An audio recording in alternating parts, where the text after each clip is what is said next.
Question. खालील शब्दाचा विरुद्धार्थी शब्द ओळखा. आद्य. उत्तर आहे 4. अंतिम. क्वेश्चन. वाक्यातल्या चुका ओळखा व दुरुस्त करा. अग्निपरीक्षेनंतर शेवटी आशीर्वाद मिळाला.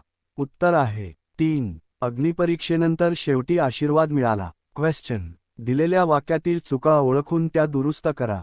नवीन गोष्टींचे निरीक्षण दीपक करत होता. उत्तर आहे 4. नवीन, दीपक, निरीक्षण. क्वेश्चन. खाली दिलेल्या वाक्यातल्या चुका ओळखा आणि वाक्य दुरुस्त करा. उपनिषदांमध्ये आस्तिक्यवाद या तत्त्वज्ञानाचा सखोल विचार मांडलेला आहे. उत्तर आहे 2. उपनिषदांमध्ये आस्तिक्यवाद या तत्त्वज्ञानाचा सखोल विचार मांडलेला आहे. क्वेश्चन. निर्भर्त्सना या शब्दाचा विरुद्धार्थी शब्द द्या. उत्तर आहे 4. स्तुती. क्वेश्चन. वास्तव, प्रत्यक्ष, सत्य या अर्थाचा शब्द पर्यायातून शोधा. उत्तर आहे 4. यथार्थ. क्वेश्चन. खालील शब्दाचा विरुद्धार्थी शब्द ओळखा.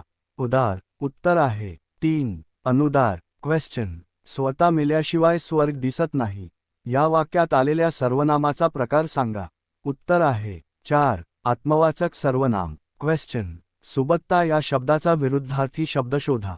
उत्तर आहे 4. दुर्भिक्ष. क्वेश्चन. जलद धावणाऱ्या मुली आहेत. या वाक्यात येणारे दर्शक सर्वनाम कोणते? उत्तर आहे 1. ह्या. मराठी उतारा. क्वेश्चन. मुक्ताबाईला प्रपंच परमार्थातील ओढाताणीबद्दल सहानुभूती नसण्यामागचे मुख्य कारण काय आहे? उत्तर आहे 2. ती प्रपंचाशी असंपृक्त होती. क्वेश्चन. मुक्ताबाईच्या उपदेशातील ज्ञातेपण कोणत्या भावनेने जोडलेले आहे?